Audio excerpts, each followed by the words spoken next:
Good morning, everyone, and good morning. Good morning to our facilitator. Good morning to our host. Good morning to every members that are here, participants here this morning. I hope you are having a good Saturday. My name is Azan Sheriffdin.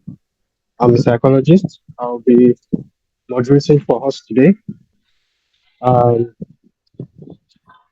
for every session we're going to be having, I'll be moderating. I also have a co-moderator, moderator joining later. This morning, without taking much of our time, I would like to introduce the founder of our consult to give a brief welcome address before I introduce our facilitator. Question of Madam Basheer Sulaiman. Good morning, ma'am. Good morning. Good morning, Sheriff. Thank you very much. We give thanks and adoration to the Almighty Allah, and we beseech his blessings upon the noble prophets, and we ask him to guide us and continue to open our hearts to whatever change that is going to happen today. And I hope every one of us has gone through the first topic and the essence of this gathering.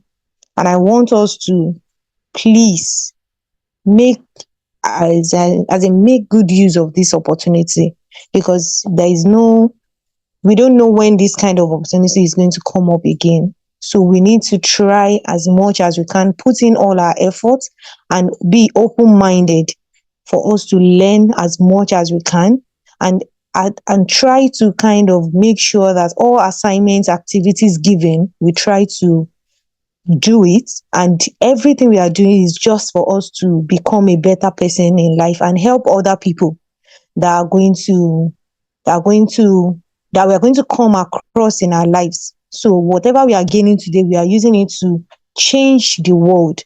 So let us be prepared and open our mind to whatever is going to be taught today. And alhamdulillah, inshallah, we have professionals, people that are very learned in this topic that we are trying to deal with. So let's try to sit down, get our study materials ready, and get ready to learn and grow together as we all do that. So Jazakumullah khair. Thank you very much, Psycho Sheriff.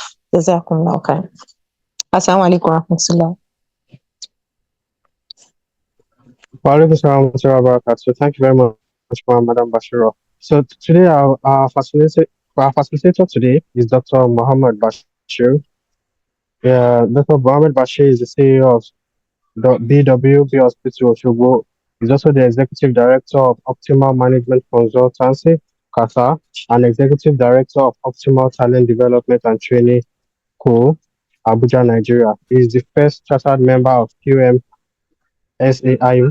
member, member, Malaysia, Institute of Management, lead author, tutor, ISO 9001, 14001, 45001, 22,301, 22,001, 27,001, 39,001, and 8,000 corporate social responsibility. He was head of management system Qatar Foundation Doha, Qatar from 2005 to 2015. He's also a management system certification manager, Veritas certification in Doha. He got his certification in management system certification manager Bureau, Veritas certification in Doha, Qatar, appointed consultant Qatar Development Bank MSME, ISO certification project management consultant Osho Health Insurance Agency, faculty member on the Business School, Entrepreneur Sustainability Program, external certification auditor for BV certification, BSI MOODY International. He's also a certified emotional intelligence trainer, committed, and also a committed ISO 17024 implementation. Is going to be taking us today on introduction to emotional intelligence. Let's use our emojis to welcome him as he begins. Please. Well, Bismillah ar-Rahman ar-Rahim. Alhamdulillah. In the name of Allah, the Beneficent, the Merciful, my name is Muhammad Basheer Nasser. Please, can somebody confirm if you can hear me properly? We can hear you clearly, sir. All right. Well, my name is Muhammad Basheer Nasser. I'm one of your students, still curious to learn more, and to be my pleasure sharing with you some information with regards to introduction to emotional intelligence. Let me start by, I was lucky to be a student of Professor Leonard Young, who invented Leonard Personality Inventory, a professor of emotional intelligence. I was happy to run a physical course studying from him in Malaysia through the sponsorship of Qatar Foundation. So that gave me the opportunity to share one or two things with you today. And I hope it will be beneficial, inshallah. So while I couldn't be able to see all of you around, I believe we have a lot of participants with us. But specifically, I would like to appreciate Sister Basira and her team regarding the good work they are doing in consulting and helping out some of the situations that we found ourselves in. So without taking much of your time, I hope you don't mind me very well sharing my screen. Let me see, I think.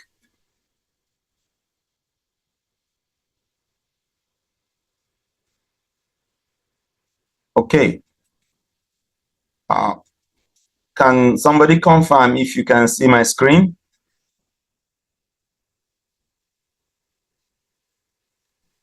Yes, Hello? yes, yes. We can.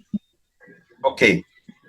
Yes, So rather than having it as PowerPoint presentation, I just want to go through some critical areas that require some explanation. Well, as I am informed, can the moderator please notify me how much time I have for the first session from now? Okay, sir, I'll do that, sir.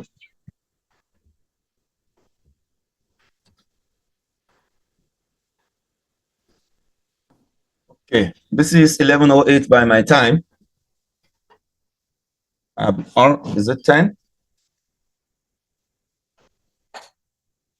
Hello?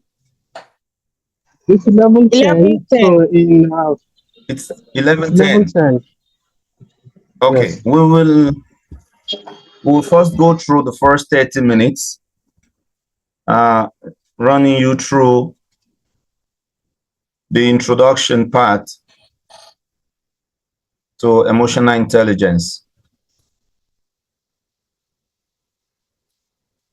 I want it to be bigger. Okay. So, emotional intelligence, AI, is the ability to recognize. Please, there are certain, I'm going to share this material with you at the end of the program. So, I don't know if, is it downloadable by any one of you there as it is? Or maybe I can send it by You WhatsApp can share to with us later, sir. now. You can share it with us later on, sir.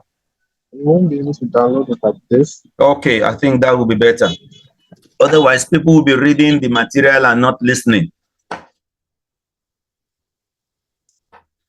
So, emotional intelligence is the ability of anyone to recognize, understand, manage, and influence emotion. Now, when we mention emotion again here, people will wonder, what are we really defining?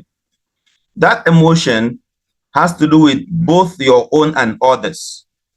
That emotion is the way we handle or we react to things. So emotional intelligence plays a very key role in how we handle social situations or making decisions or coping with challenges. Now, this emotion has to do with three things.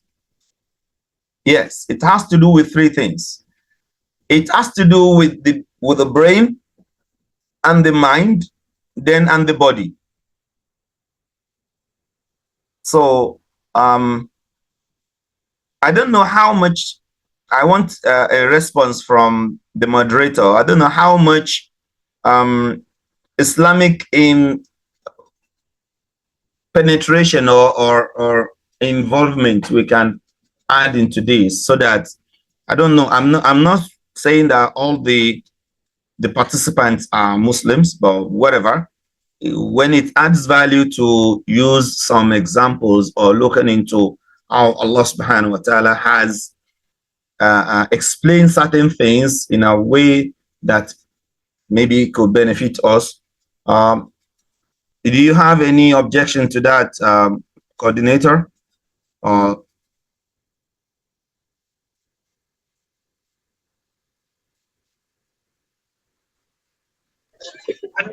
Madam Basheer, are you listening to that, man? Hello? Hello? I Hello? said, yes. I Yeah, I said, got it, is it, sir.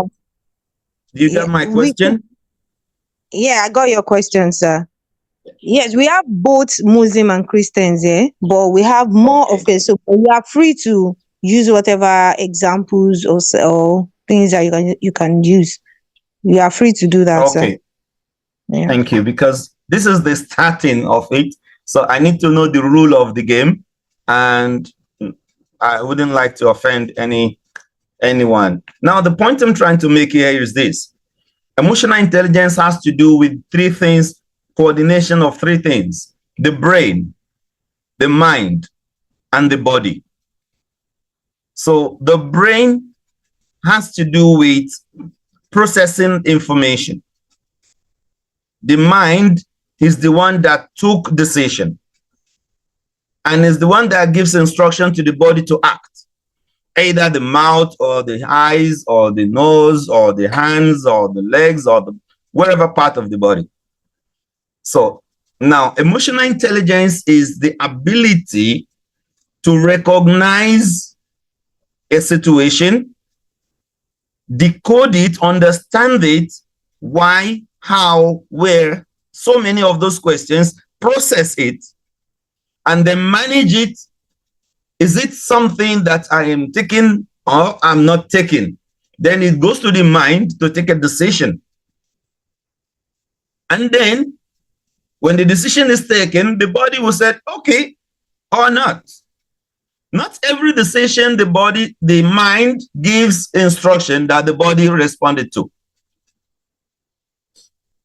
So that's why I want to say that the Creator himself has placed a lot of emphasis on the mind, on working on the minds. For anyone to be productive, for anyone to be intelligent, for anyone to reach his goal, then you have to train your mind. Your mind has to be working correctly. So when Allah says, وَالنَّفْسِ وَمَا سَوَّاهَا, وَالنَّفْسِ, and the soul, God is talking about the soul. وَمَا سَوَّاهَا, and the God is one that created the soul.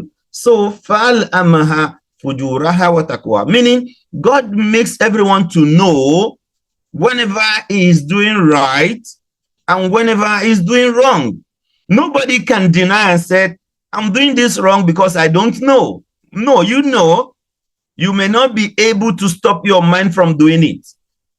Now, coming back to the topic itself, we are trying to understand the definition of EI, emotional intelligence. It is the ability to recognize, understand, manage, and influence your body, the way you react for your own self and others. So this can be applicable to whatever situation, at work, at home, with marital relationship, with relatives, with co-workers, with the society, with anything. Now, people with high emotional intelligence tend to handle conflicts better. They were able to build stronger relationships, and they were able to lead more effectively. If you happen to have a good emotional intelligence, people will love you to be their leader because you feel what others are feeling, and you will try to cope with what their challenges are. So I'm trying to use I'll call my respected tutor, Professor Leonard Young. I want you people to know more about him. So we'll talk more about him as we go along. So I'm using his definition for emotional intelligence. He said, emotional intelligence is a set of competencies that distinguishes how people manage feelings, they interact with those things that causes the feelings, and then communicate what comes out of those feelings.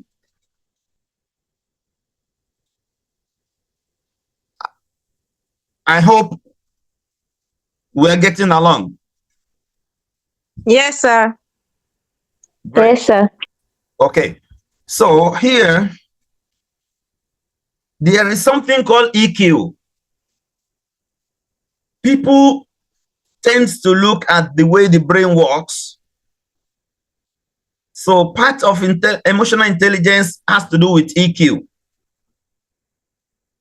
And it only helps us to understand how and why we react and respond to certain things in life. So it also helps us to appreciate our daily encounters, how those things are shaped and largely influenced by our perception and expectation. Now, I mentioned something here. Can somebody underline perceptions and expectations? Right. Thank you. So,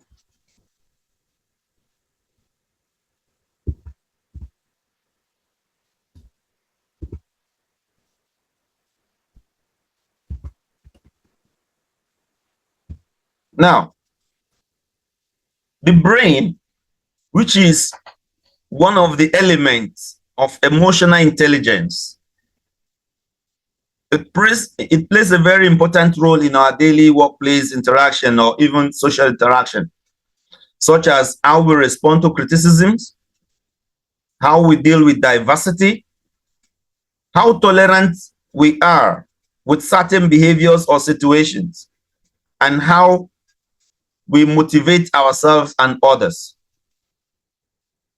So, if in a nutshell, I hope that we will be able to grasp the basic definition of emotional intelligence. For me, I will prefer using two definitions, of which you are free to take whichever one that you can easily understand. I'm calling it the ability to recognize, understand, manage, and influence your feelings, which is the emotion, both of your own and that of others. So it is not only recognizing your own. You need to have the ability to recognize the feelings of others, understand the feelings of others, manage their feelings, and even influence them positively. I hope that makes some sense. So let me quickly go to why emotional intelligence, how it matters to both genders. Research has indicated that the following emotional competencies contribute significantly to success home and at work. You know, when I say home, I'm sure that it's not a single gender that makes up a home. So we were both involved. And also at work, I don't think there is a work now that is only for men and this one only for women. So why it matters is that I want us to look at those competencies. We call it emotional competencies. And one of those areas are the self-awareness part, then the emotional resilience. Can you please remove this line?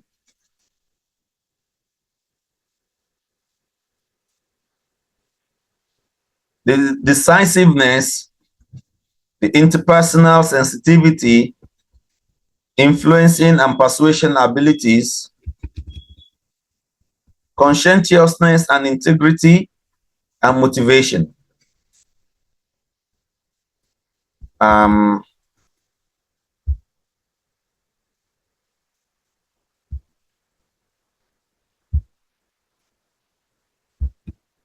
Hello? Am I on? Yes, sir, you are. Okay, great. I'll need to ask somebody within the team, how does they think emotional competencies of each person could affect the other? Let's say I'm less emotional competent and my other partner has a better emotional competence. How does it affect the other? Why does it matter that we need to understand each other? Both of us to develop emotional competencies, and why does it matter for both of us? I want somebody to please tell me, whichever way. Anyone that could first say something.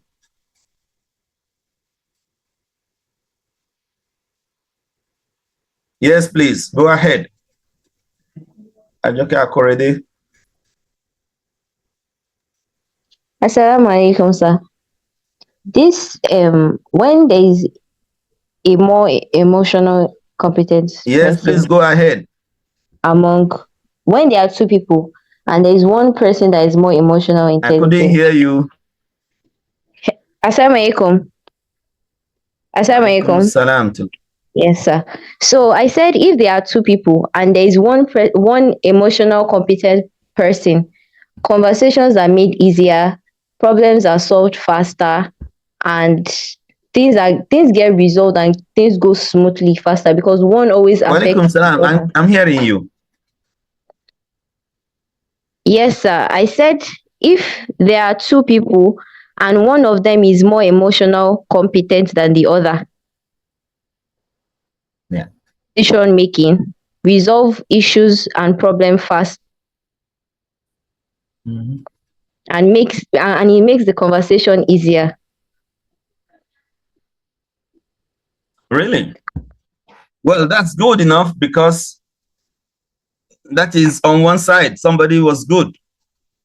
And that person has to accept he'll be the recipient of everything, whether right or wrong. When the other party reacts, he will be the one to absorb. Is that correct? Is that what I understood? Yes, sir.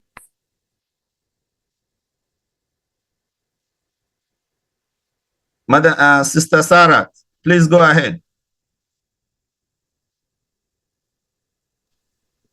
Assalamu alaikum, sir. Alaikum salam to that.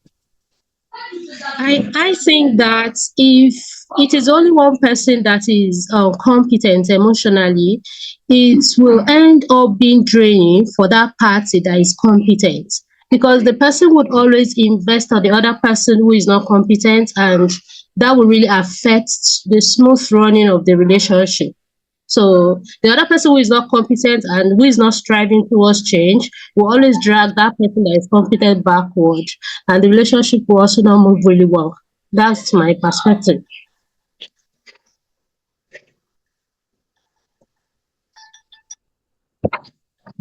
Thank you very much, sister. I think you have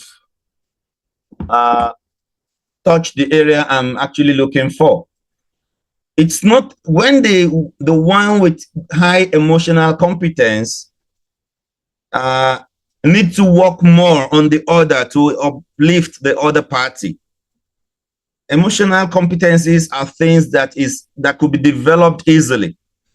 It's a matter of, if that one is really competent, the first person should be able to understand the other party and see where the person needs help, and then provide those help to bridge the gap. In the later stage, the second party will have a lot of, opportunity to do more, knowing fully well that, oh, I was like this before, now this is where I am, and now I can do better. So that's exactly what I'm trying to say. It's not just possible for one party to be emotionally competent and the other party to stay idle and say, well, my other party is smart, so I don't have much to do. So that's exactly what we're trying to say, that the smart one, the emotionally competent, is not assumed to be competent until he was able to uplift the other party. So it matters for both of them to be emotionally competent. I hope we make the point. Okay. Didi, can we hear from you then?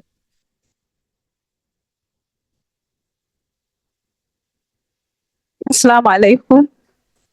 Wa alaikum assalam wa barakatuh. Okay, so what if in a situation that the other party does not accept that, okay, he needs to get help, or that so what do you do in that situation then? Because we will get to the question part. Okay. My part now, I'm only trying to see if people could understand what we mean by emotional competence. Meaning, we are not emotional competent until we are able to influence others, to be able to improve them. Not to say, yes, I'm fine, don't worry, make me the punching bag, don't worry, I will absorb everything. No, that's not what it matters. To be emotionally competent means you should be able to influence, understand, get that person correctly, see what is lacking, see what is missing in the other party, try to blend it up, and then complement the person until they reach a very good level. Might not be 100%, but it has to be significantly improved. So I hope that is clear. So let's quickly go to those competencies in detail. Now, there are 5 components of EI. So this basic, please, I want the coordinator to please remove these lines if possible. Otherwise, we'll work with it like that. Yeah. Self-awareness. For anyone to be emotionally competent, they should have self-awareness. Self-awareness. What I mean by self-awareness is by recognizing your own emotion and how they affect your thoughts and behavior. So you first need to look at yourself. You do a kind of evaluation. Before we end this training, inshallah, I will give you some tools by which you should be able to define yourself and get yourself, discover yourself, I can say. You should be able to know, where are you? Which part are you in emotional competence? And where do you need help? And maybe if we have that much time, we'll try and look into what we can do to uplift ourselves, correct those areas that we might be lacking. So self-awareness has to do with recognizing your own emotion. So if someone doesn't recognize their own emotion, they are far away from emotional competence. The emotion is how they affect your thoughts and behavior. Before the thoughts and behavior, what comes first is the feelings. So when you have that feelings, either you heard of something, somebody said somebody is going to slap you. Okay, how is that going to affect me? If he really comes up and slapped me, then I may feel pain, but do I need to react? No, I will just leave this place so it doesn't come to me. I can avoid it completely. How will I react? What thought comes to my mind when I got that feelings? This is the self-awareness. Do we have that analytical ability to try and analyze when anything comes to us? Do we recognize it? Are we able to know that reaction is not the first thing to do? When you listen, our elderly Yoruba elders used to say, you should be fast to listen and be very, very slow in reacting. That's part of something similar to what the emotional intelligence is talking about, self-awareness. Then it comes to self-regulation, managing your own emotion in healthy ways, looking at what happened, which way is healthier for me, especially in stressful situations. How something that is above your control has happened. So, does it mean there is no way out? The first way out is to simplify whatever it is in your mind, managing it. Yes, this is not the first time. I'm not the only person in the world. Again, I still have other things that I can be proud and be happy for. Not that everything is lost. So one needs to regulate the feelings when it comes. You don't feel everything is gone. How were you able to regulate your feelings, managing your emotion in healthy ways? We're going to talk more about that in due course. Motivation. What is your motivational factor? How do you motivate yourself? What is your driving factor? You are being driven to what? Achieving your goal for internal reasons rather than external rewards? Why do you need to please the world? Is your motivation from yourself or from your outside or from outside? So those are things that constitute emotional components. And for someone to be emotionally competent, then that person needs to be able to have its internal motivation, something that it is from you, that you enjoy, that you are making yourself happy. It's not that you, and subhanallah, let me be very open. Let me bring you down to the normal line here. When you're talking about motivation, it's something that makes you happy. So do you ever see happiness coming from outside? Is there something that can make anyone happy if that person doesn't want to be happy? Now, is there something that can make somebody sad if that person decided not to be sad? Let me pull a question out. Can somebody please mention what external factors can make somebody happy?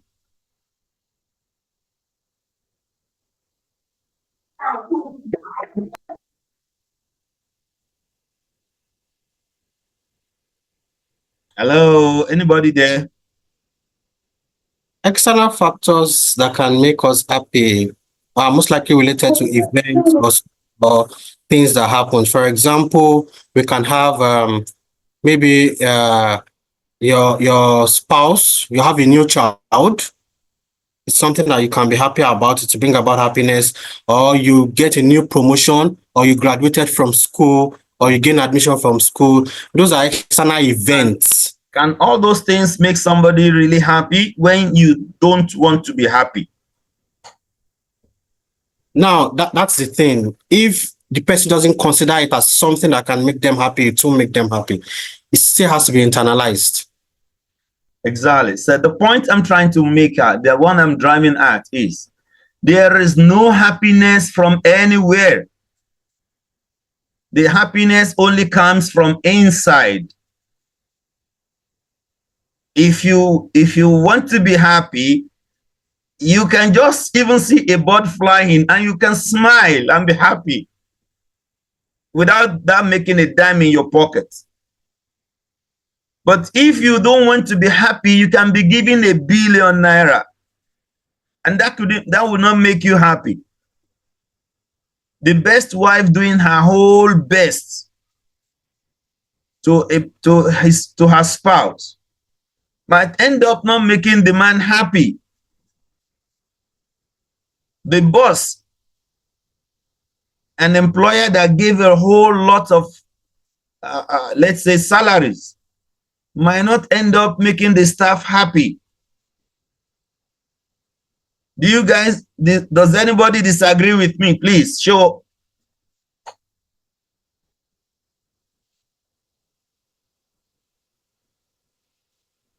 All right. The point we're trying to make here is that happiness comes from within. So your motivational factor should be within yourself, that nobody can take away from you, that you developed it yourself. You can improve it yourself. You can make it more. So the more you improve the motivational reasons, the more happier and more achieved you become. We will talk more about motivation very soon.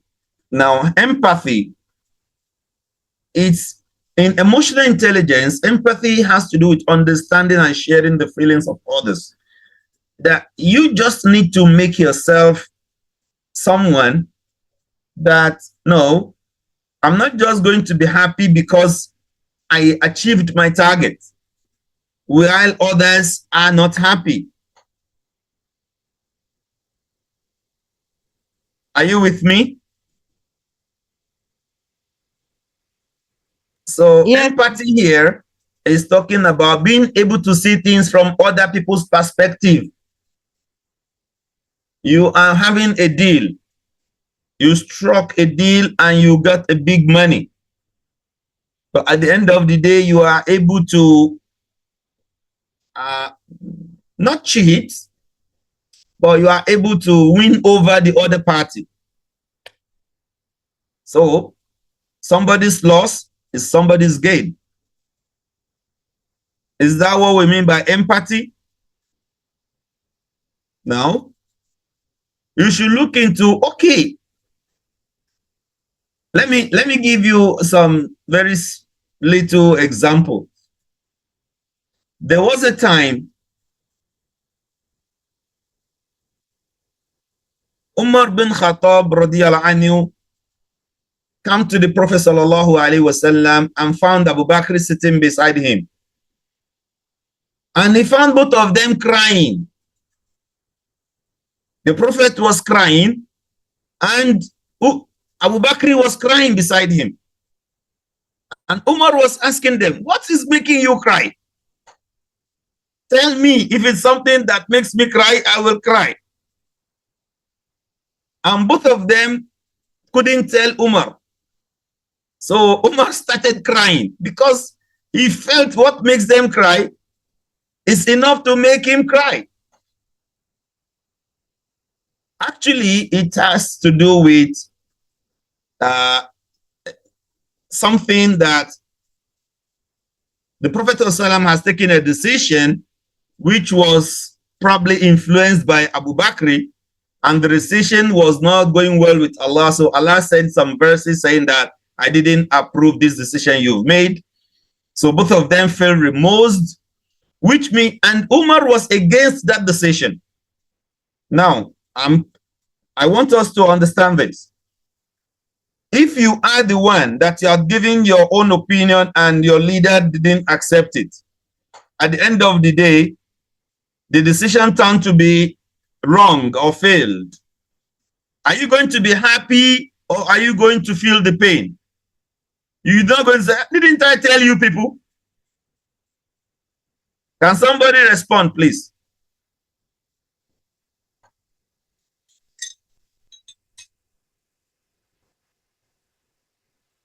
Yes, sir. Yes, please, somebody say something. South America, sir, I believe we are going to decide about our decisions not going down well. Are we going to be happy with that, or are we going to feel the pain? We are going to feel the pain, sir. We are not going to feel the happiness within. So, meaning, were you able to see things from other people's perspective? No, That sir. what if I am in this position? What if my choice was wrong? Yes, today I'm lucky, my choice is right, but others' choice was wrong. So I feel empathy. I feel the same that others are feeling.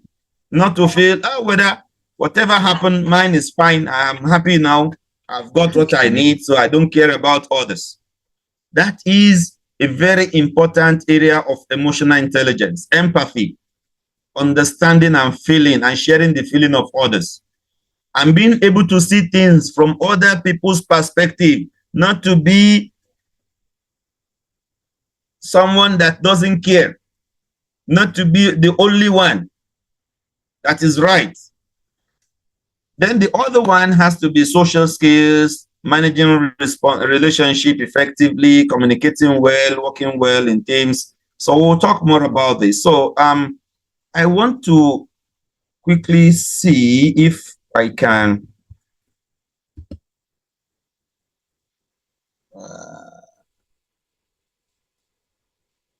reading the minds.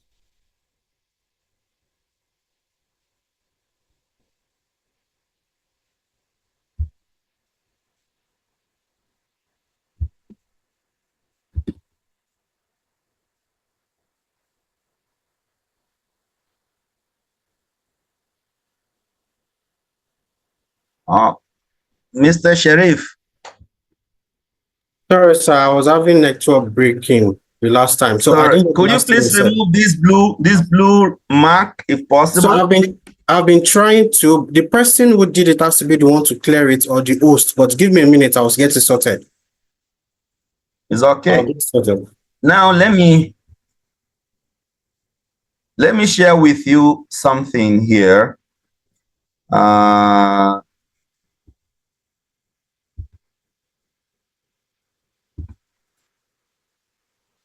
Okay.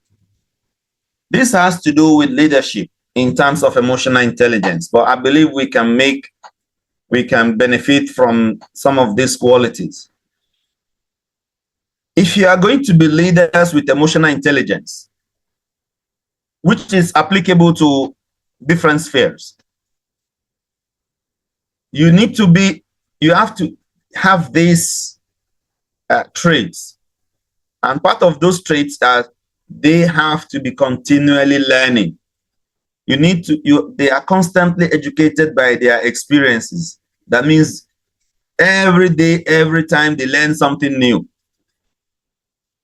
They are the people that read, they seek training, they took classes, they listen to others, they learn through both their ears and eyes. That means a lot of things, even sometimes, subhanallah. Let me give you one of these in Nabi Sulaiman alayhi salam. Sulaiman and his team were moving and found an ant shouting, "Oh, you ants, enter your houses. Don't let these big men and the soldiers trample on you." Nobody else understood this, but Solomon understood it and he stopped. That is the quality of emotional intelligent leader. He doesn't say, who the heck is this ant? He learns with eyes and ears. He stopped. He took some thinking about it. A lot of time, so many things happens in our eyes, but we do ignore. We don't learn from it until it happens to us directly. This is something we need to learn from. Emotional intelligent leaders are curious. They are always asking questions. Most of this learning and growth energy is self-initiated and it feeds upon itself. It means that they are not being worked up by people. They are the one having the quest to know more. And that is very, very important. That is one of those areas that we need to look into. Number two, they are service-oriented. For you to be emotionally intelligent, you need to be service-oriented. That is just something we've just completed on empathy. The understanding that seeing life as a mission, not as a career.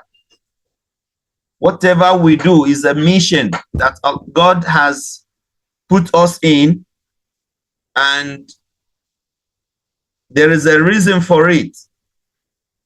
It is not a career of I resume work at 7 a.m. and I got my salary at the end of 30 days and I'm not concerned with anything. No.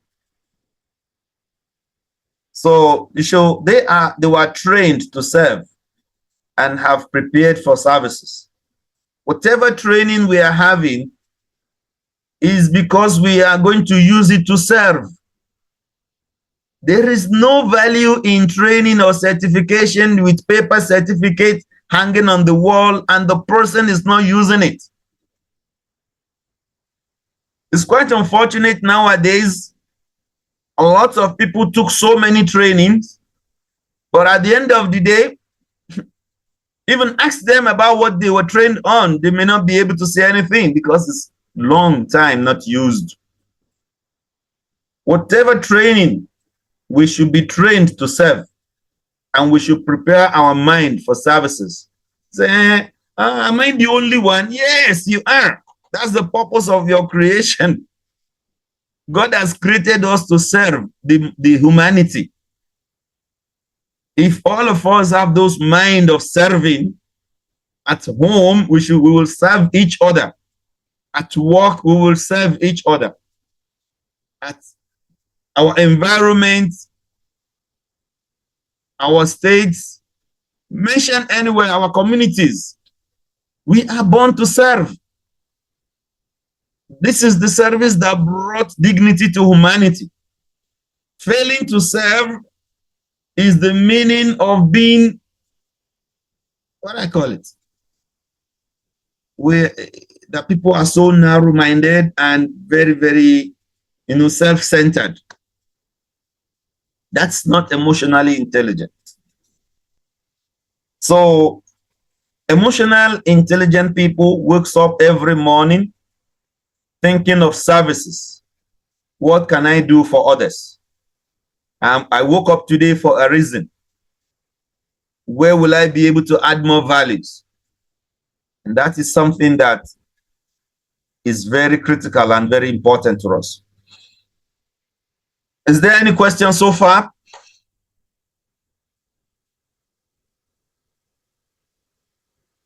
Hello?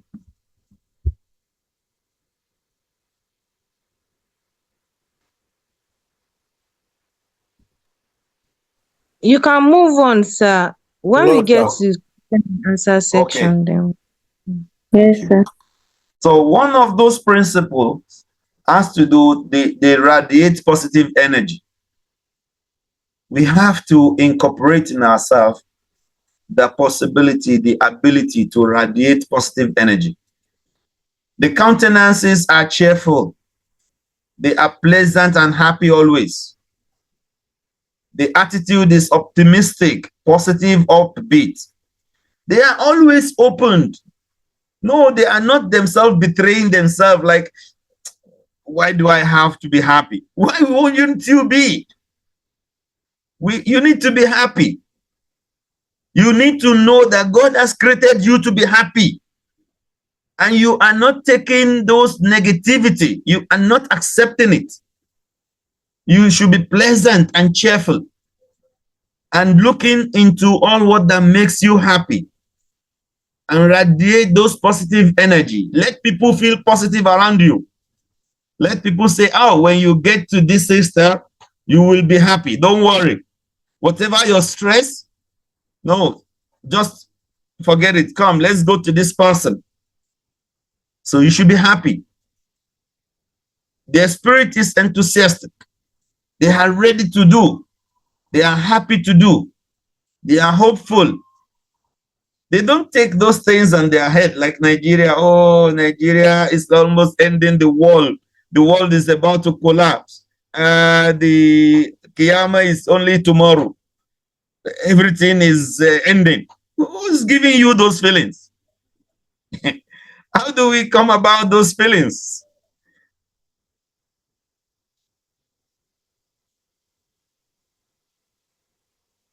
May I request not to have writings on the screens anymore?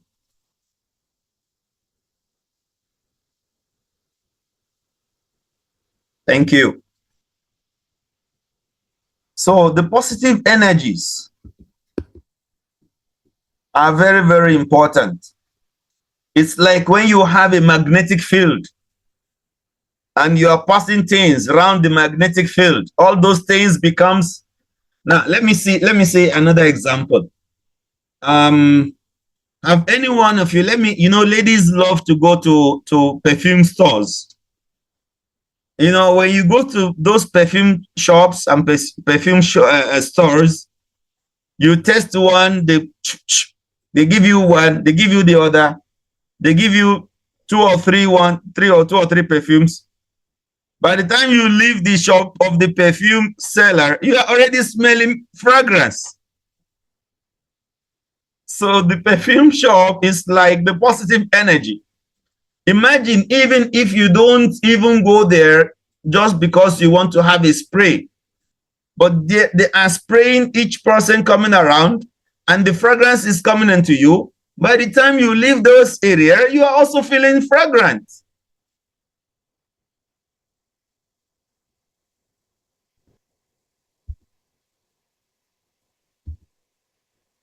Are we?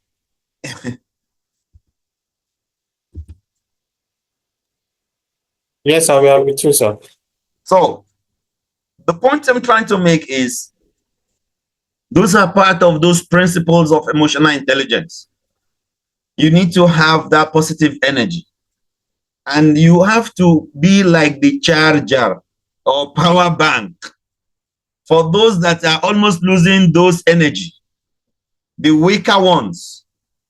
You let them plug into you and charge them up, making them happy. Someone that felt, oh, there is no hope, there is no chance, everything is bad, oh, there is no future, oh, Nigeria is collapsing, oh, there is no money, oh, food is expensive, oh, we are going to die. Who said you are going to die tomorrow? Live your life. Give them some charge. Give them some positive energy. You are the one. You are the one that radiates. Now ask yourself if you are this person. If you are not, those are areas we need to work on. Number 4, you need to be the one that believes in others. Why? No, this guy can do better. Oh, this guy we need to help. These are people, emotional intelligent leaders doesn't overreact to negative behaviors. When somebody does anything to you that is not expected, then you don't overreact. You hang on, digesting the situation, looking into what could be the cause for it, then how best you can handle it. Maybe the person doesn't know, trying to generate some reasons or some causes of it. Maybe, what if, giving that person some excuses for behaving such. Leaders with emotional intelligence doesn't criticize. When they find human weaknesses, they don't overreact. They don't feel unconcerned about the weaknesses of others. That's their problem, that's their palaver, whatever it is, let them take care. I don't want to get involved. Those are not emotionally intelligent leaders. So they are not naive, pretending not to know or avoiding others. They believe in other people, they don't carry grudges. That person annoyed me, I'm not going to forgive. You just end up ruining your time and happiness. There is no point, it doesn't worth it. Emotionally intelligent people doesn't carry grudges, and they refuse to label others. This is another critical issue which we have to look into. Labeling. Even God knows who is not involved in this type of attitude now. Labeling. They always want to call some people some name. Oh, that person is a sadist. This person is this. That person is this. There is no reason for that. Whatever name that belongs to anybody, why do you need to call them? Call them a nice person. Even if he's not nice, it's up to him. They are not stereotyped that, oh, people from, let me say, Ijebu people are very stingy. Who is telling you? So many Ijebu people are very generous, nice. So don't be stereotyped. Oh, people coming from this part, they are like this. Oh, I was told that everybody from this part are like this. Oh, the Igbo people are very dubious. Who is telling you this? Emotionally intelligent people are not stereotyped. They don't categorize. They don't prejudice. They don't prejudge. It's like, no, I already know them. No, give chance to others. No. The point is, if you want to be emotionally intelligent, you don't run a closed mind. You are opened. You don't categorize. You don't prejudge. Before somebody talks, hey, don't say anything. I already know what you want to say.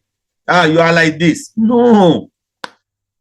Those are part of qualities and principles of emotionally intelligent leaders.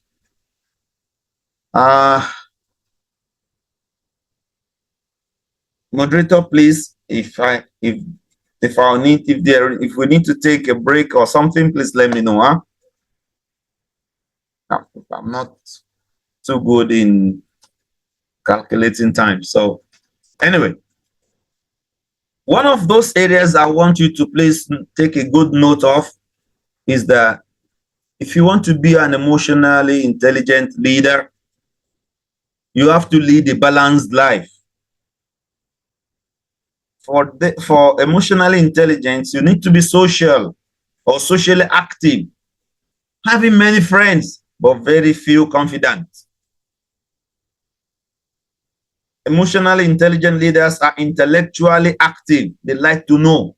They are always on top of the game, updated. They are also within the limits of age and health.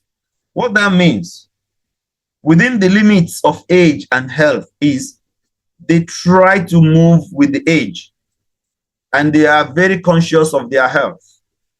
The purpose of this is that there are certain age limits in human life that you need to tend more positive attention towards your health than the way you've been doing before.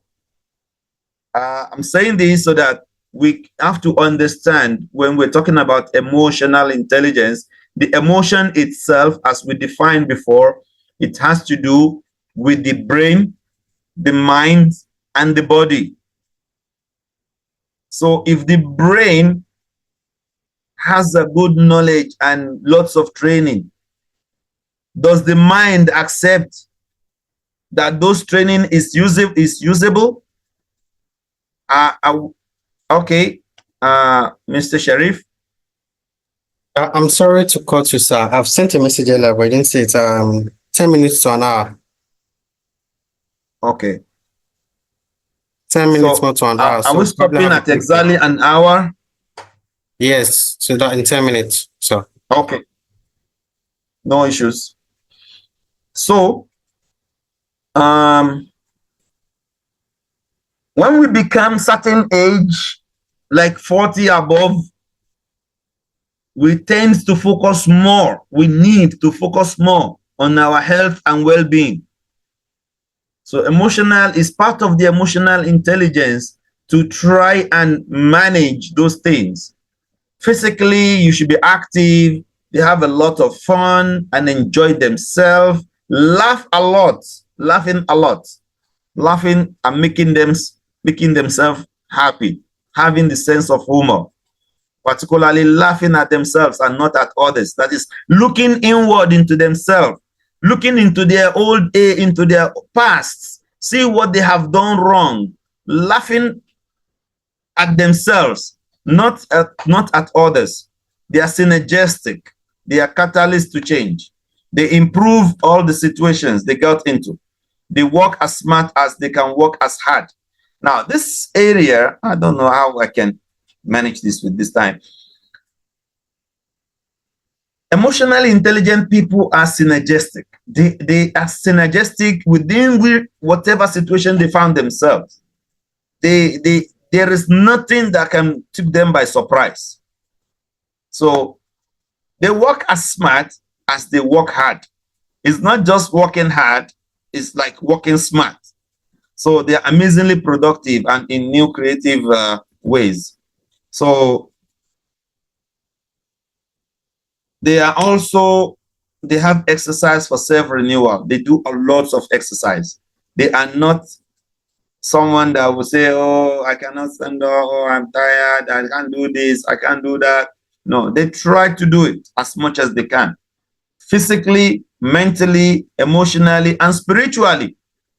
A lot of time people put a lot of emphasis on physical development, forgetting emotional development, forgetting mental development, forgetting spiritual development. I purposely tapped into this presentation because I want us to take some benefit from some of these principles. These are the principles of emotional intelligent leaders. So they participate in some kind of balanced and moderate regular program of exercise. That means they are not that people that sit down and said, no, I cannot do. No, I can't do it. So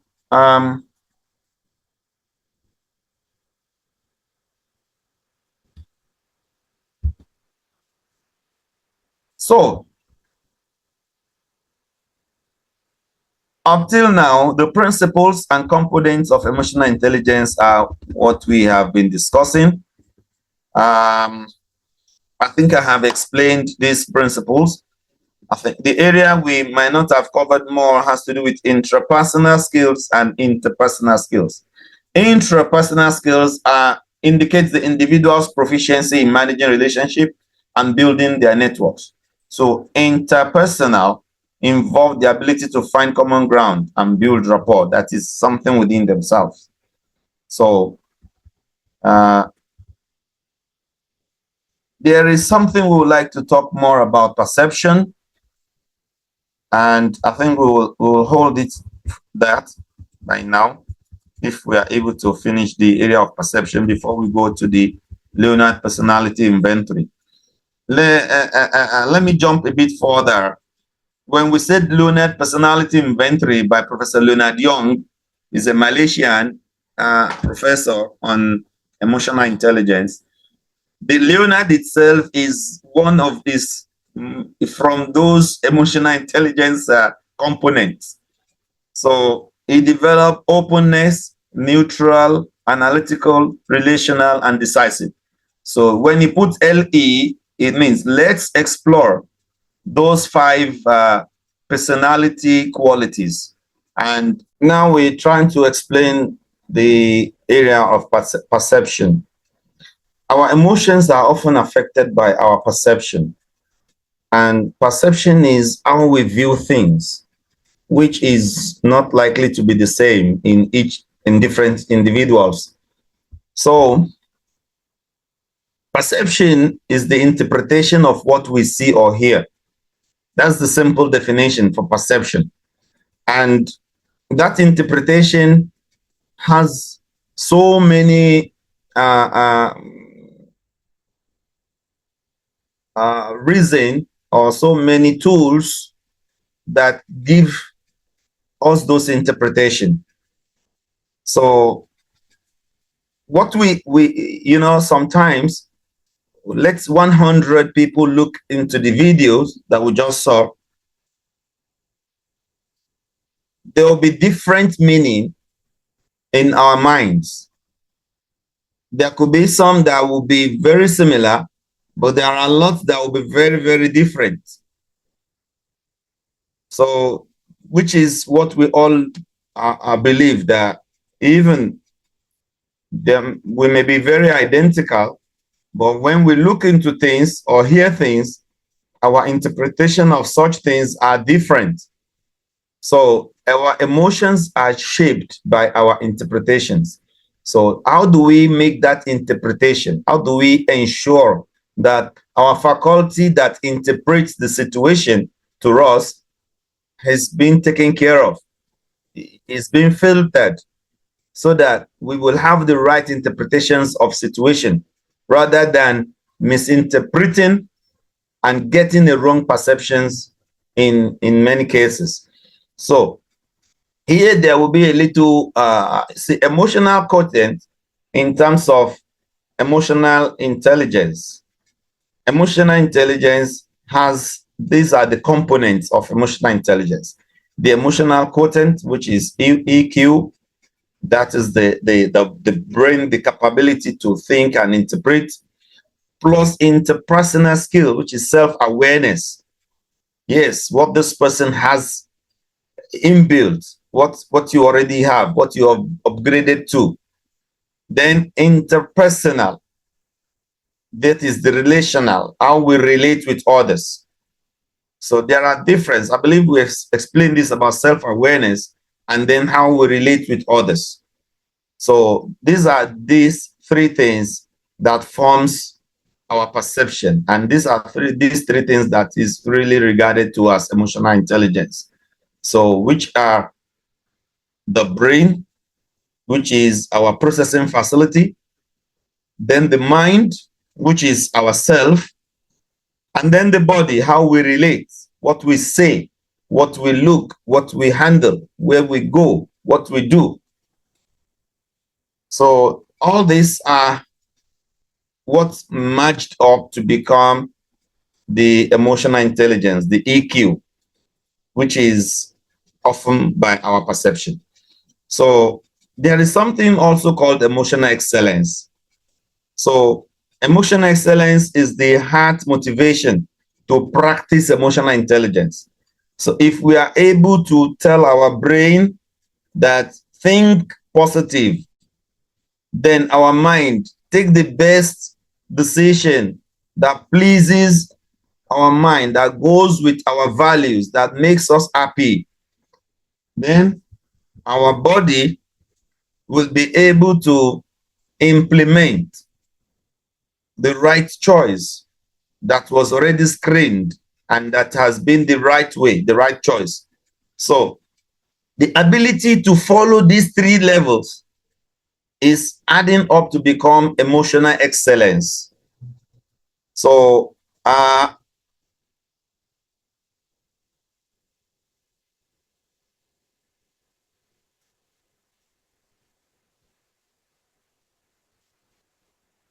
So let us have a little group discussion now.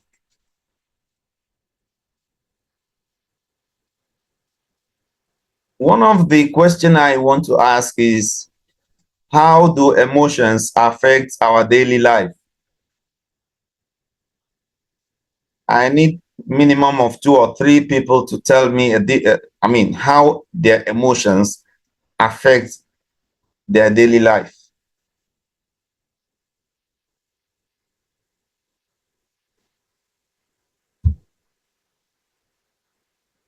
Hello, am I on?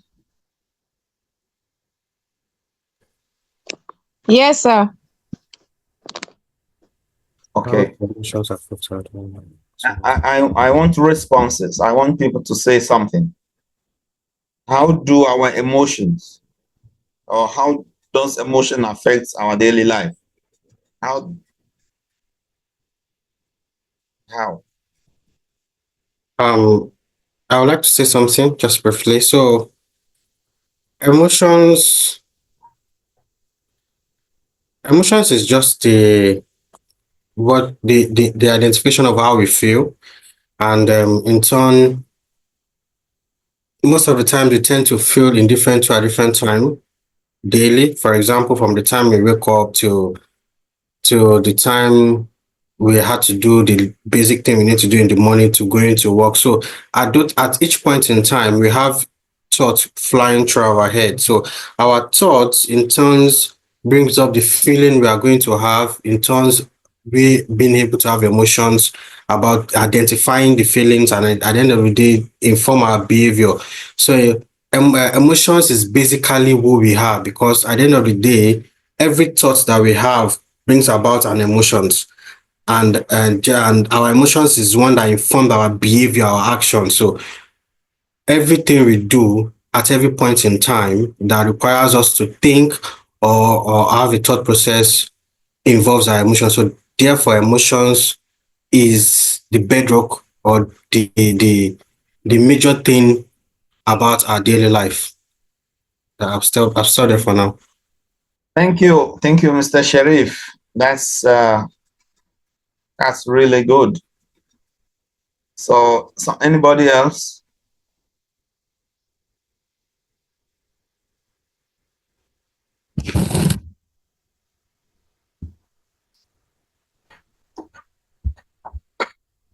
Yes, Didi Laden.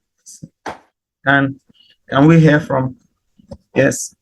Okay, I would say that emotions affect our daily lives both physically and mentally, because whatever we do, our actions, our decisions, are guided by our emotions. For instance, when you have a negative perception or emotions, you find that most of the things you do will be kind of off, like whatever decisions you make will not be like good.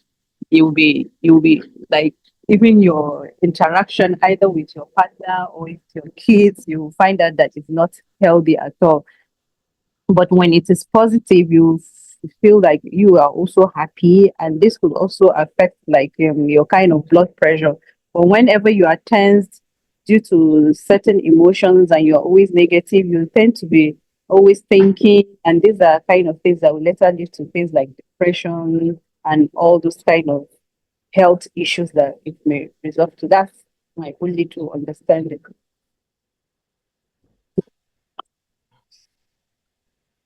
Right. Can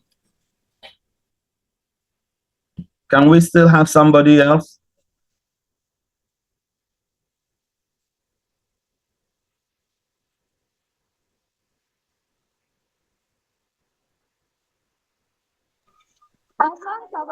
Sir.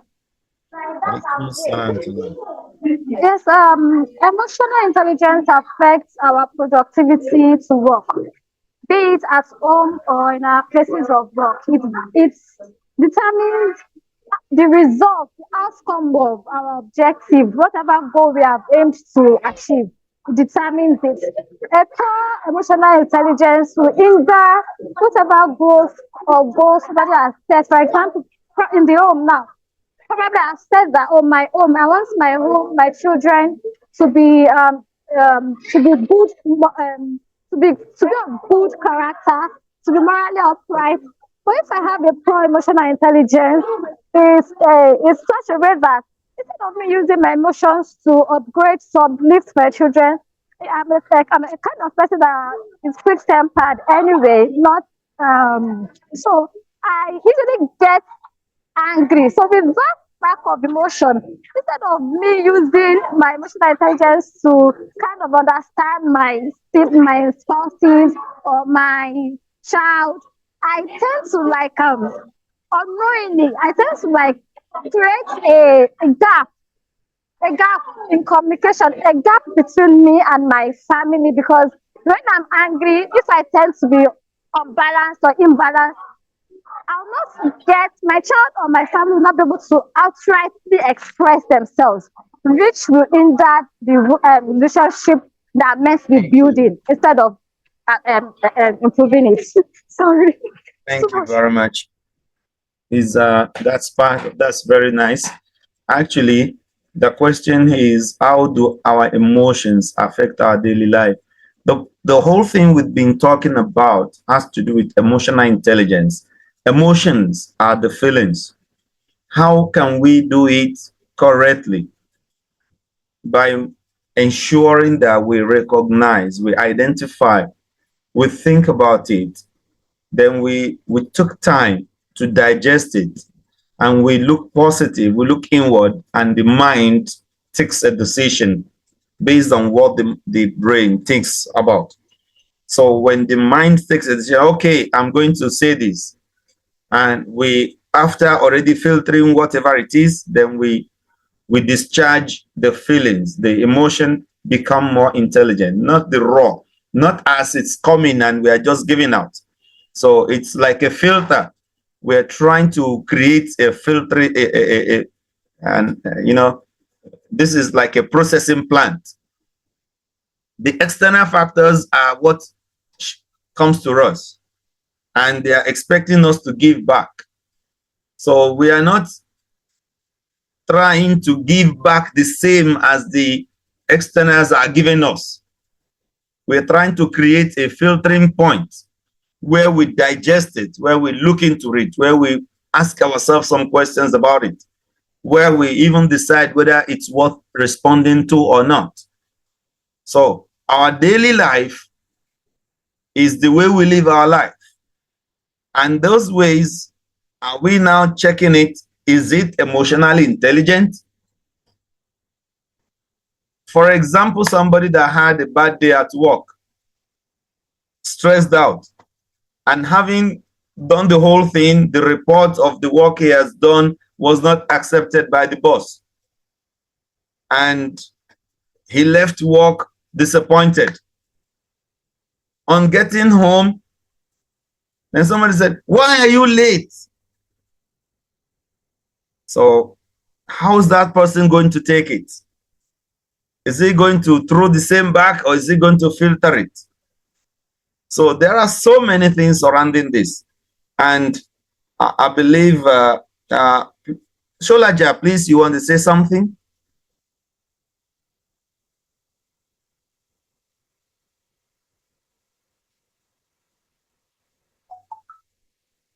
Hello? Okay. So I think we need to look into Leonard personality inventory, at least for today. I'm going to share a simple word format. I don't know, I think it will be better to take out this part and send in this. We're going to look at the profile, then we'll do the profiling, then we're going to know which part you are. Are you analytical? Are you a relator? Are you in neutral? Are you an imaginator? Are you a decisive decision maker, and the rest of it. I think so. We have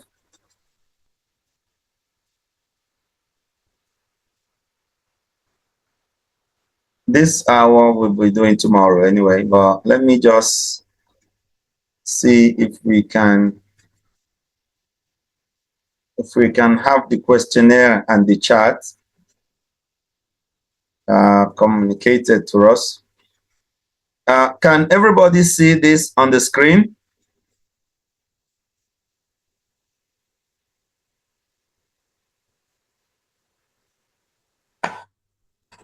Yes, sir. Okay. I can see it on my side here. Which way do you think we can we share these two? Okay. Can we share these two pages? I want these are the questionnaires, and we need to put some marks on each of these. Not necessarily we do it right now, but I want each one of us to have this form today, so that we can take our time, fill this form with our name, and submit this form possibly online to the coordinator. You are the one to do the grading yourself and even adding the scores yourself. Then we have to plot this graph. We'll look at the openness, how much you have in openness, how much you have in neutrality, how much in analytical, how much in relational, and how much in decisive. So when we are able to have the graph, then we can be able to look into the personality inventory and look at where do we belong. So let me try to pull out these two forms. Okay.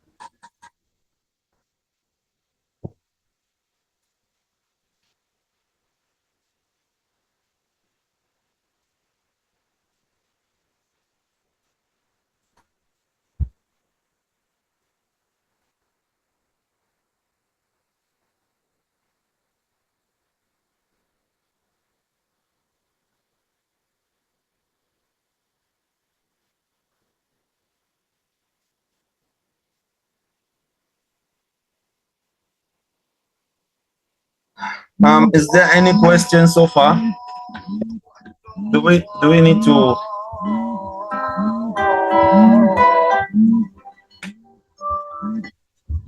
Sorry, it's sorry.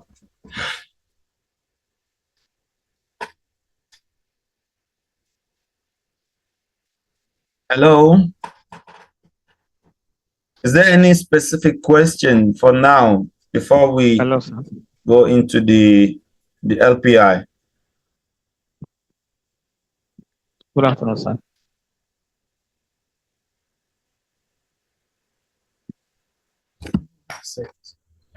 Why is it so dark? I think I'm not getting the right. Okay. Hello, good afternoon, sir. Yes, good afternoon, sir. Sulaiman Shulagan, sir. Please go ahead, sir. I want first of all ask how we can get the document to do the assignment. The one on your screen, right? Yes, sir. I will share this document. I purposely prepared it for this team. So you'll be having the documents, no problem. Yeah, please. Is that your question?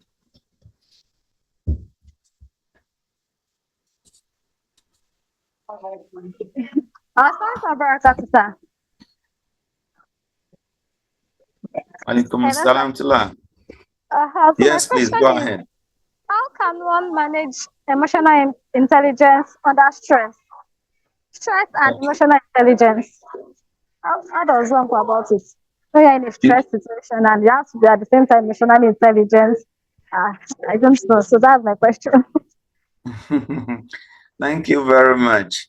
See, stress is one of those situations that compete with your emotional intelligence.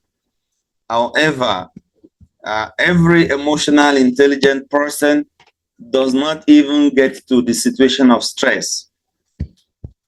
So what we need to do is first to understand our potential, look into our weak points, and try to upgrade ourselves. So stress are external factors. Sometimes we brought it by ourselves and people bring it to us. So the best is knowing how to handle stress. And that itself is a whole thing that I don't think that the organizer of this uh, considered us going to that level with introductory part of emotional intelligence.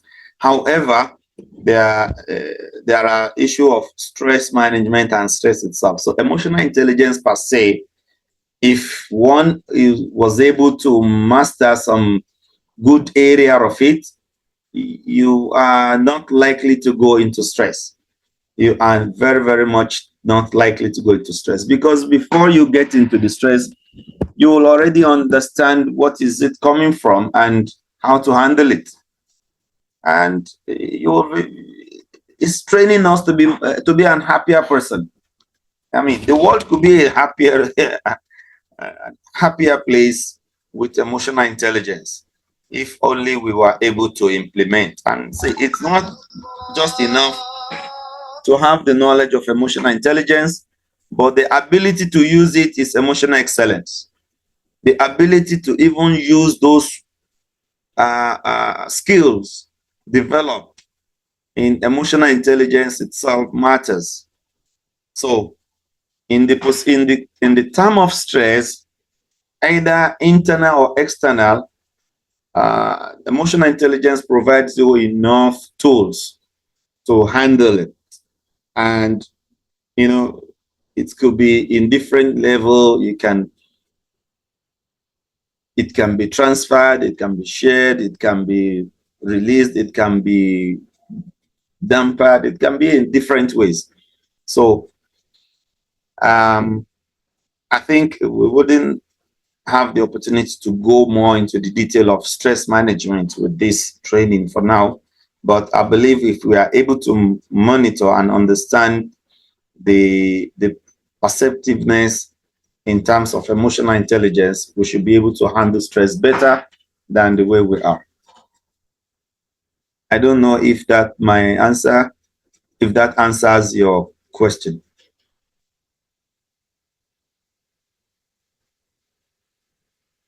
Yes, Sister Aziza, please go ahead.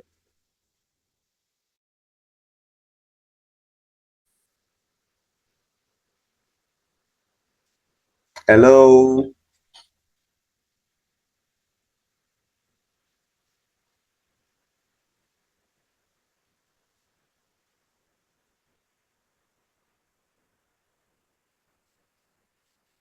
Yes, Sister Aziza, go ahead, please.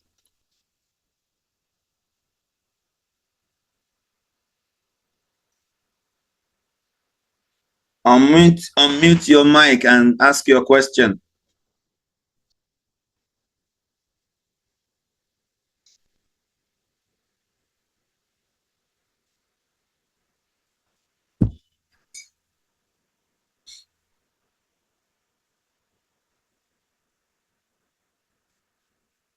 Okay. While we wait for the next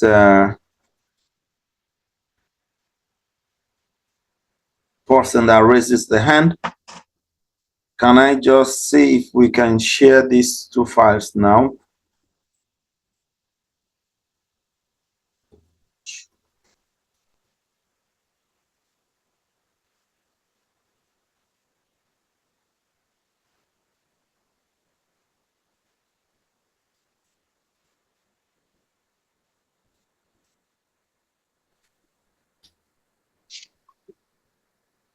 Now, assalamu alaikum wa rahmatullahi wa barakatuh. Alaikum assalam wa barakatuh, madam. I'm so sorry. I find it very difficult to unmute. It seems like it's from the phone settings, sir. Sorry. Okay. Now, sir, please, the question I would like to ask is that I maybe from what I've listened to so far from the class, I heard that you said something like emotional intelligence is being conscious about one's mind, like maybe the way you do some things and eventually reflect it in your character or something like that, sha. So, what I really want to ask is that, for example, like me personally, let me say, if someone asks me about the type of person I am, I don't know in particular. Like maybe I'm nice, I'm gentle, I'm lousy, I don't know. And the way I'm seeing this assignment you gave us on Leonard personality inventory, it I'm seems like sending, there's some. I will be sharing with you something you're going to feel now. Okay. And by end of today, you are likely to know which area you belongs to. You definitely know to know your personality better. Yes. Okay. It's So it's that is not the that. purpose. Yes, please. Okay, it's not that whatever people say about me is really the real person I am. No, Like no, I no, can't. no, no. Okay. That's not your personality. You are the one that knows your personality better than everybody else. Okay. So we will do this short exercise, and then we'll see which group you belong, and then you see the qualities of those group, and by some you will definitely know this is you. It's what is So that means whatever people say about me does not really matter. What matters the most Not about at my all. emotional No, stuff is exactly. my real self. What matters is yourself. You are the one that lives your life, not the people. Thank you, sir. And the way you see Okay. yourself is more important than the way others will see you. Yes, Didi. Okay, Assalamu alaikum. Wa alaikum assalam tula. Okay, sir. What if my question is, if you are the kind of person that your personality, like maybe the kind of energy you get from people, that's the personality they say about you. Does that mean like you have a multiple personality crisis? Or because maybe like for me now, some people they will say that, oh, she's a very quiet person, she doesn't like talking. Some others would say, ah, she's so open, she's a down to earth person.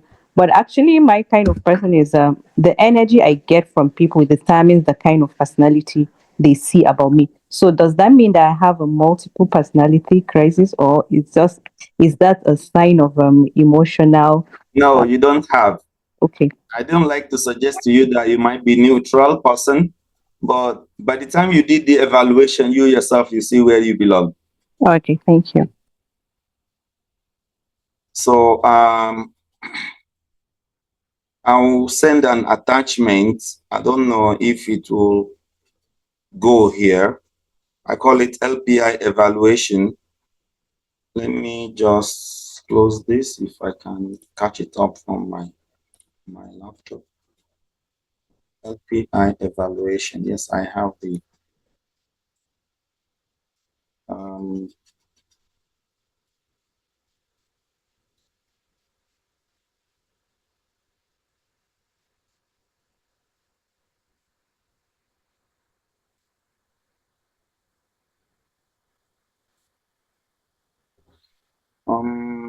is there something for attachment?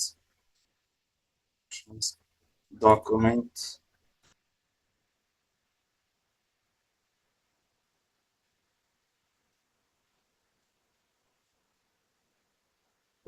Share document.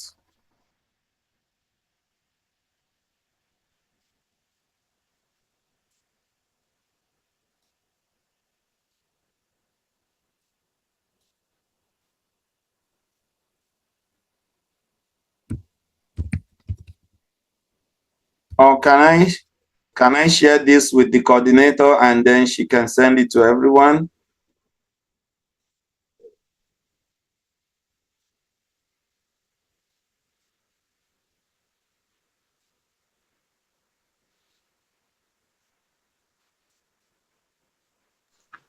Yes, sir. Yes, sir. You can share the materials with me, then I'll share it with them, inshallah.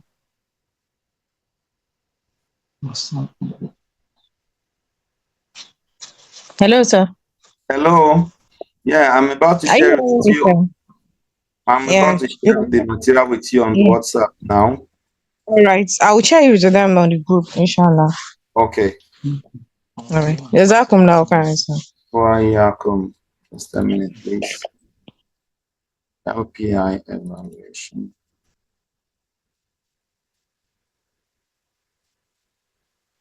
Now, can you see it there?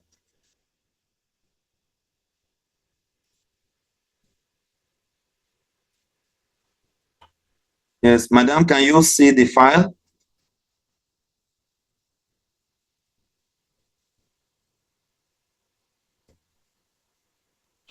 I'm checking, sir. Yeah, I sent it on your WhatsApp. So on the WhatsApp where I got the link.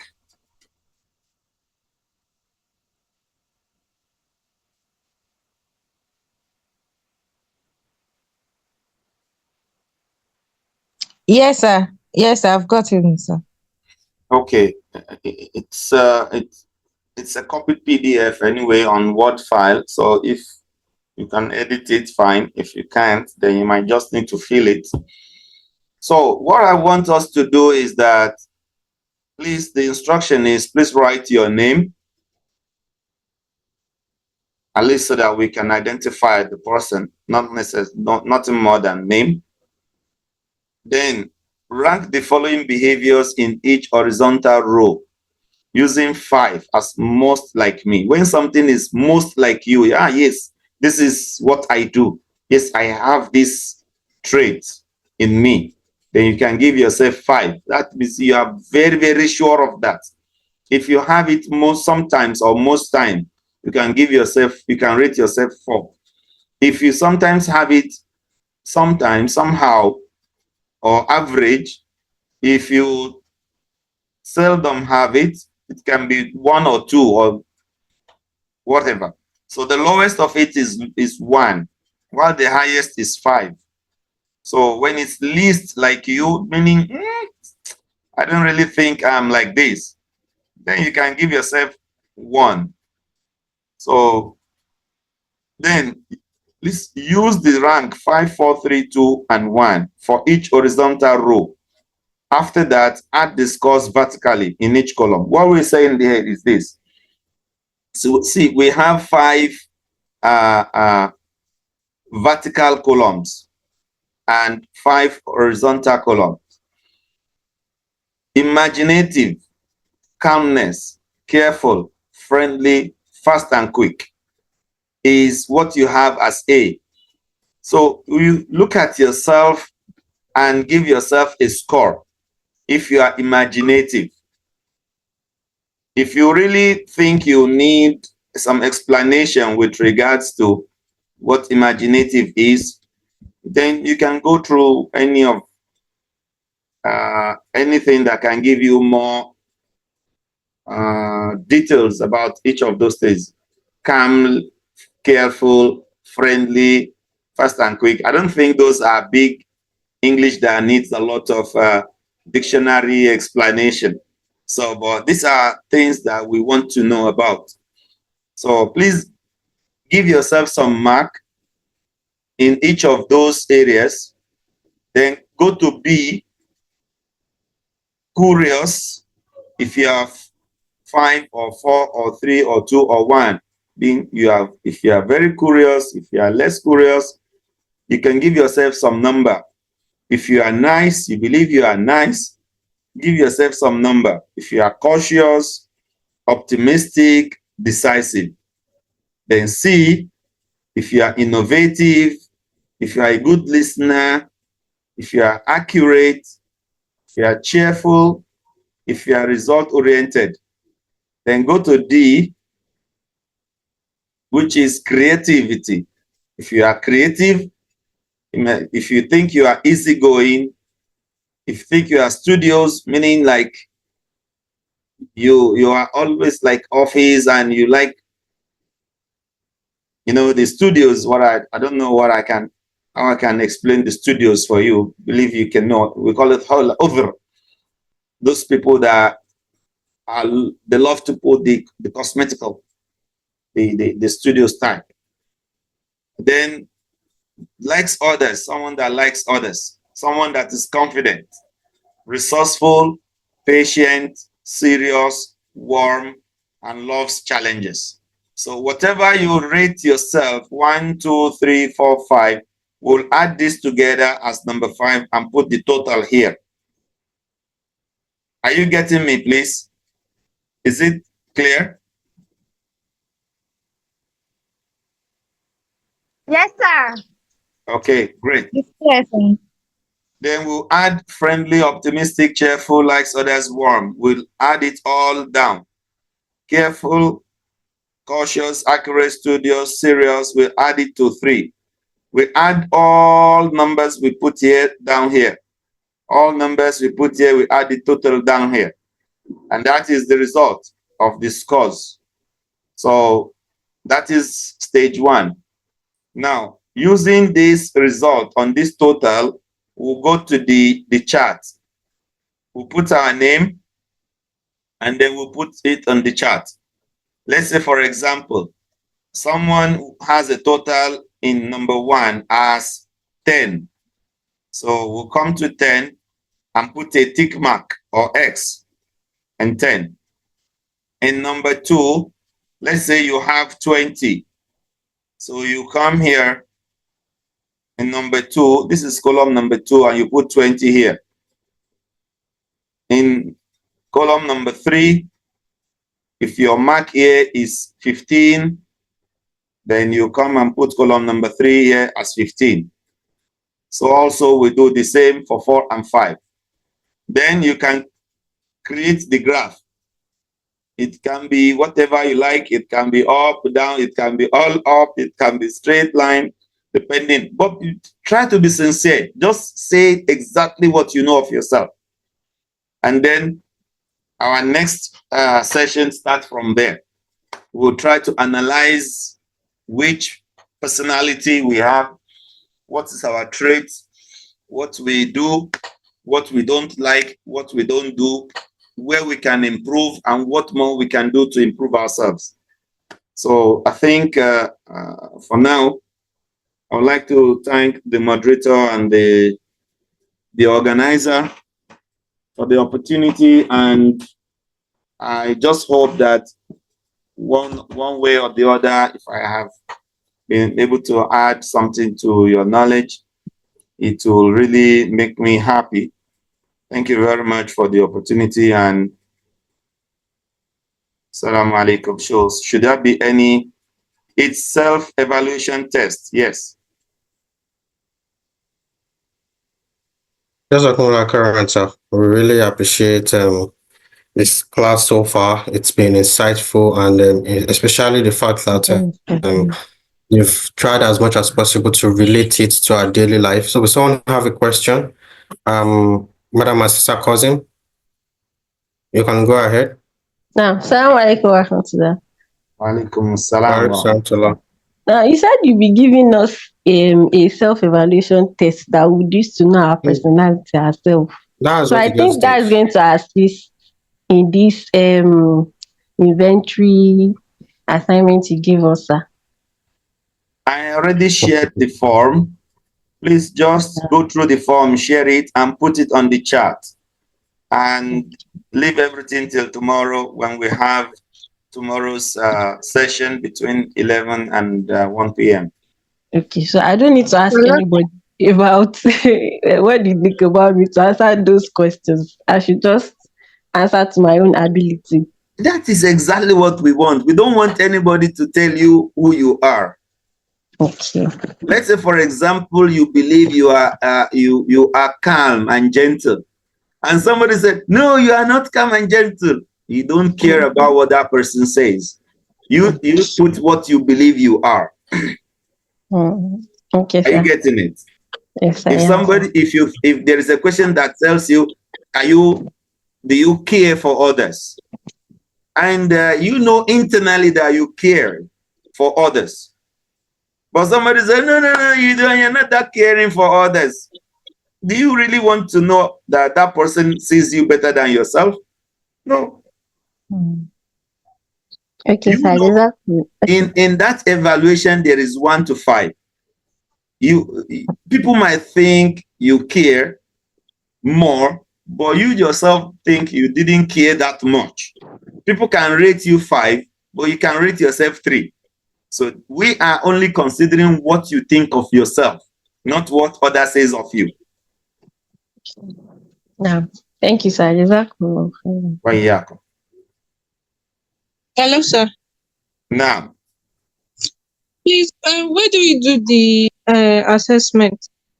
yes. Is it in a notebook or on the document that you sent to us? If you can edit it, yes, do it there. If you can't edit it, just put it as line 1 or question A 1, 3 or 4 or 5, B 2 or 3. Just make it simple. The question is clear. It's the same for everybody. Your answer will be different, which is based on yourself. So whatever you got on the answer, add it vertically. And you can get the total on A on 1, 2, 3, 4, 5. So what you got as your answer in the first evaluation sheet, put it on the graph. Okay. Yeah, one year.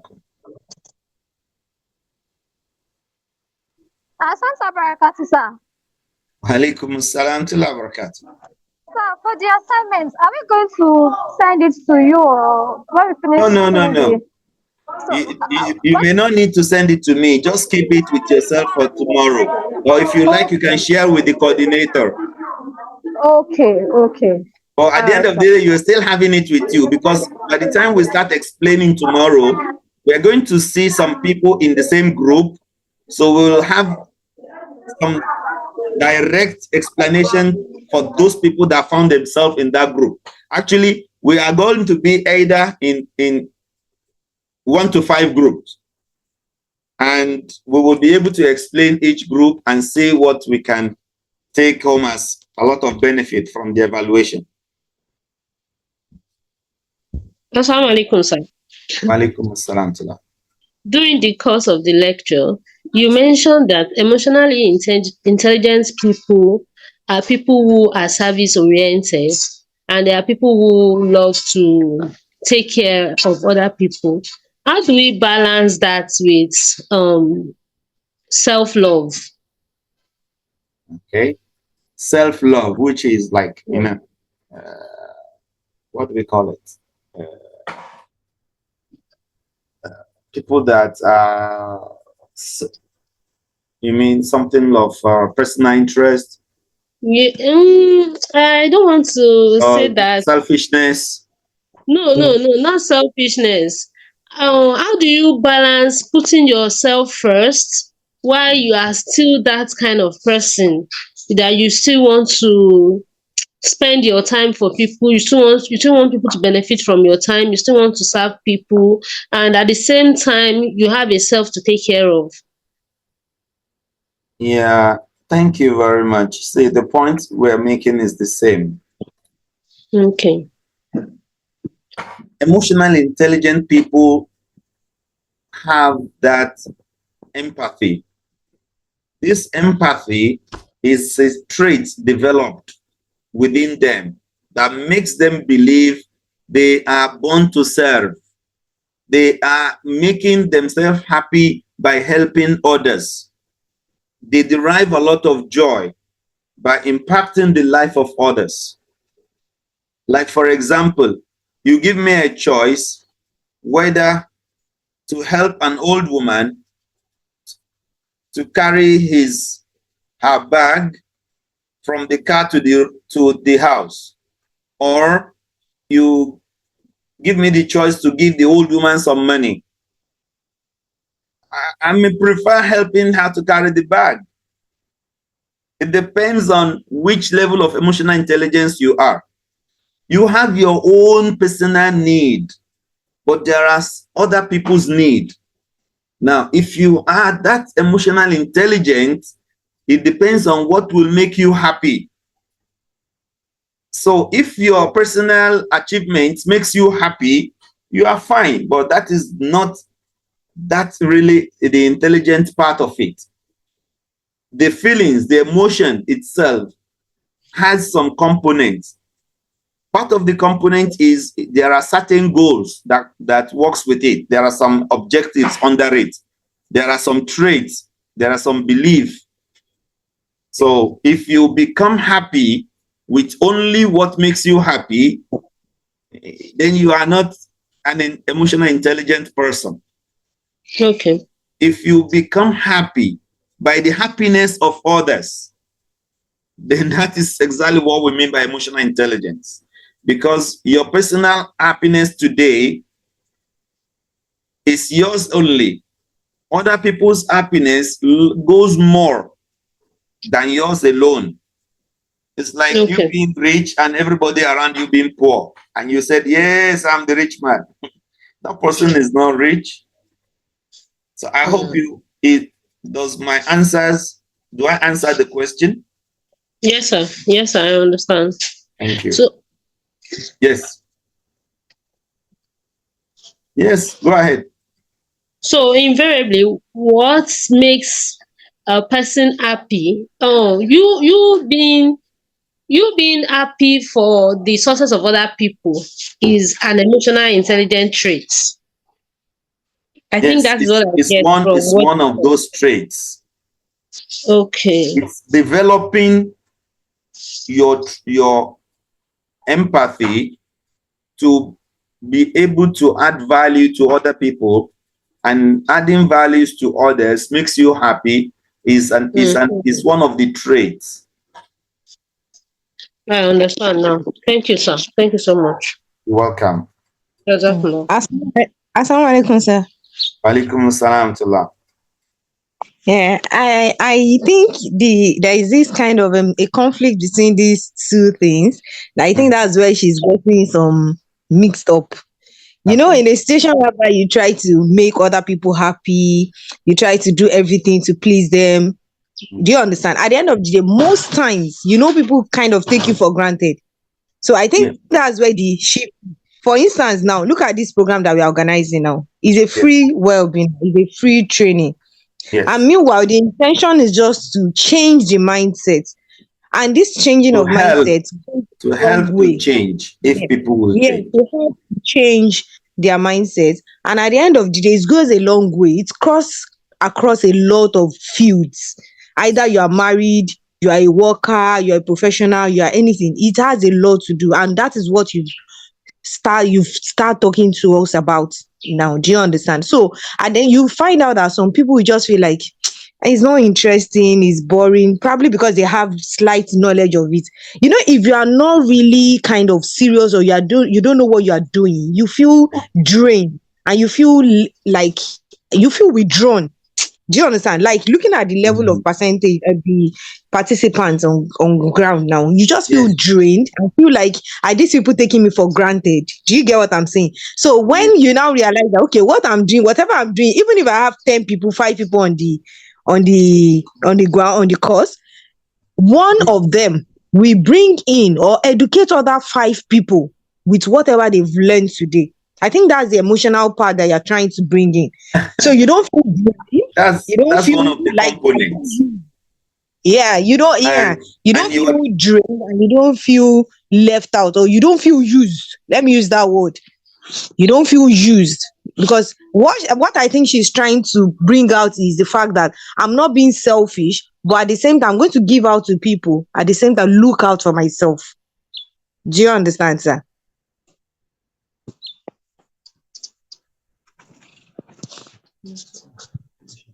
Yes, sir.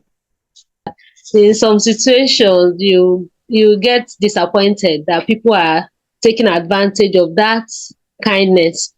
So how do we apply that emotional intelligence to Yes, situations? but